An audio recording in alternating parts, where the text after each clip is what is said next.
Para terminar de hablar sobre vértebras, vamos a ver cada uno de los grupos vertebrales en particular. Eh, Recuerden teniendo en cuenta cuatro estructuras principalmente. Cómo está formado el cuerpo, o qué características tiene el cuerpo, cómo es el agujero medular, cómo son sus apófisis espinosas y cómo son sus apófisis transversas. ¿Sí? Con esas cuatro estructuras vamos a diferenciar cada uno de los grupos vertebrales.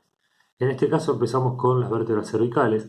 Como les decía, la vértebra cervical típica es la C4 y la vértebra cervical de transición, que se parece a una vértebra dorsal, es la C7, que es la que está acá.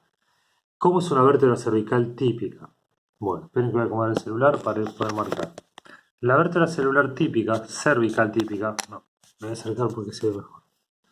Tiene un cuerpo que es pequeño, porque son las que están arriba en la columna, son los cuerpos más pequeños, y si bien pareciera circular, en realidad es ovoide, en donde su eje transversal es mayor que su eje antero-posterior. Esto es más largo en este sentido que en este sentido. Por lo tanto, el cuerpo no es redondo, sino que más bien ovoide o elíptico. Además, la apófisis transversa, en este caso, nace del cuerpo, está naciendo del cuerpo, y tiene, como dijimos, un agujero, el agujero transverso, por donde pasa la arteria vertebral, que va a llegar hasta la base del cráneo para formar el polígono de Willis. El pedículo se ve ahí chiquitito, ¿sí? Pedículo, este es el pedículo, esto es lo que articula con la vértebra de arriba, esta es la lámina, tiene un agujero medular triangular, no sé si se nota que parece un triángulo, acá es más bien derecho, acá es triangular, y la apófisis espinosa es pequeña y es bífida. ¿Sí? Esa es la característica típica de las vértebras cervicales, ¿sí? Un cuerpo elíptico, un agujero medular grande en comparación con el cuerpo y triangular, la apófisis transversa que nace del cuerpo y que tiene el agujero transverso y que la espina o apófisis espinosa es bífida porque termina en dos mamelones, es bimamelonar o bífida. Vemos que en la cervical número 7, si bien comparte el cuerpo elíptico y el agujero transverso, tiene una apófisis espinosa que se parece a las apófisis espinosas de las dorsales. Por eso les digo que estas vértebras son vértebras de transición, pero no las vamos a estudiar en este momento. Entonces nos quedamos con la característica de la vértebra cervical típica. Si vamos a ver una vértebra dorsal típica, entonces acá sí vemos cómo este cuerpo es más bien redondo, ya no es más elíptico. Fíjense que esta estructura es redonda, que el agujero medular también es redondo, no tiene esa forma o aspecto triangular. En algunos es redondo, voy a decir que tiene forma de corazón, pero esto es redondo. Acá vemos el pedículo y acá vemos la lámina, y de la unión del pedículo con la lámina nace la apófisis transversa.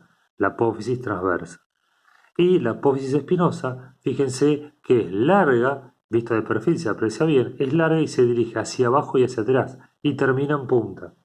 ¿Sí? Esa es la apófisis espinosa. Miren, vamos a ver, les voy a mostrar acá en esta vértebra, ¿sí? Cómo la apófisis espinosa es pronunciada, es larga y termina en punta. ¿Sí? Bien, eh, ¿qué característica tienen estas vértebras? Que las apófisis transversas, que están acá, son las que van a articular con las costillas. En este punto que está acá, no sé si se aprecia, en este punto que está acá y en este punto que está acá, se articulan las costillas para cerrar el tórax. Las costillas van a articular con su cabeza acá, tiene una tuberosidad que articula acá y después se dirige hacia adelante, ¿sí? Para articularse con el esternón y formar la cavidad torácica. Entonces repasamos, esta tiene un cuerpo, ¿sí? Que podemos decir de mediano tamaño, redondo, un agujero de mediano tamaño y también redondo, un agujero medular, una apófisis transversa que articula con las costillas, que se dirige hacia atrás y hacia afuera y nace de la unión del pedículo con la lámina, y una apófisis espinosa que también se dirige hacia abajo y hacia afuera y que termina en punta. Esta es la característica de la vértebra dorsal. Y pasamos a la vértebra lumbar. En este caso vemos que el cuerpo de esta vértebra es mucho más grande que aquel agujero. En realidad el tamaño del agujero medular no varía, porque va siempre la médula por ahí. Lo que varía es el tamaño del cuerpo. Entonces cuando nosotros vemos un cuerpo pequeño para ese agujero, en proporción tenemos un agujero grande y un cuerpo chiquito. Cuando vemos en la mitad, que serían las vértebras dorsales, el cuerpo aumenta de tamaño y el agujero se mantiene en un tamaño proporcional, o sea, decimos que es mediano. Y en este vemos que el cuerpo creció mucho y que el agujero mantiene su estructura o el mismo tamaño que antes y queda pequeño. Entonces tenemos un cuerpo grande, también elíptico, con su eje transversal mayor que el anteroposterior, un agujero triangular pequeño, las apófisis transversas se llaman que, o se dice que son costiformes, o sea que tienen aspecto de una costilla, pero ya a la altura de las vértebras lumbares no están las costillas se articulan con las 12 cervicales nada más, y la apófisis transversa se dirige hacia atrás pero es rectangular, no termina en punta como si las dorsales. ¿Sí? Acá vemos, no sé si se aprecia esta apófisis transversa, fíjense cómo termina en forma rectangular y no termina en punta así como terminaba la otra. Entonces, para destacar las características de las vértebras lumbares, tenemos un cuerpo grande, elíptico, con su eje transversal mayor que su eje anteroposterior, un agujero medular triangular y pequeño, apófisis transversas que parecen las costillas, por eso son costiformes, y la apófisis espinosa se dirige hacia atrás, pero tiene una forma o una estructura rectangular, semeja a un rectángulo y no termina en punta como las vértebras dorsales. Bueno, estas son las características de cada grupo vertebral. Ustedes tienen que tomar apuntes de todo esto y hacerse su propio cuadrito, pero para terminar, acá tenemos un cuadrito donde vemos las características de cada una de estas vértebras. Acá vemos la vértebra cervical con un cuerpo chiquito, un agujero medular grande en forma triangular, la apófisis espinosa bífida y la apófisis transversa con el agujero transverso por donde pasa la arteria vertebral. Acá vemos la vértebra dorsal con un cuerpo mediano, redondeado, con un agujero también mediano, redondeado, con las apófisis transversas que articulaban con las costillas y con la apófisis espinosa que apuntaba hacia abajo y termina en punta. Y acá vemos una vértebra lumbar con un cuerpo elíptico grande, un agujero pequeño, triangular, ¿sí? Las apófisis transversas que eran costiformes y la apófisis espinosa que es rectangular. Miren la diferencia entre esta apófisis espinosa y esta que es rectangular. Bueno, y con esto acabamos de ver todo lo que es vértebras. El sacro y el coxis lo vamos a ver, no, lo vamos a ver ahora el sacro y el coxis, ya que estamos, terminamos.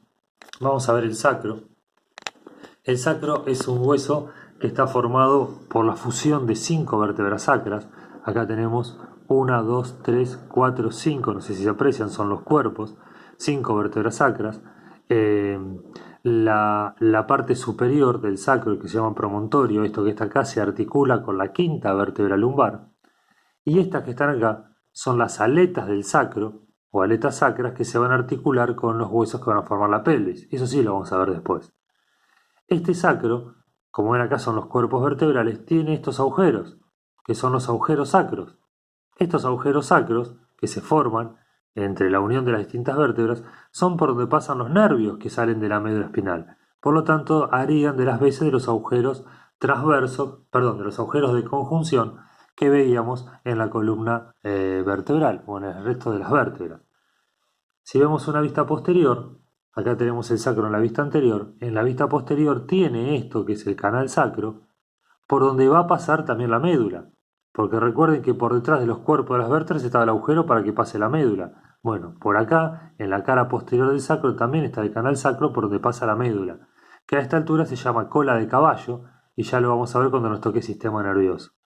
En cambio en el coxis ya no pasa médula, ¿sí? Médula pasa hasta, en forma de cola de caballo, no importa, pero pasa hasta el hueso sacro, ¿sí? Entonces en la parte anterior tenemos el promontorio que articula con la quinta lumbar, las restantes vértebras sacras, que son 5, y los agujeros sacro por donde pasan los nervios.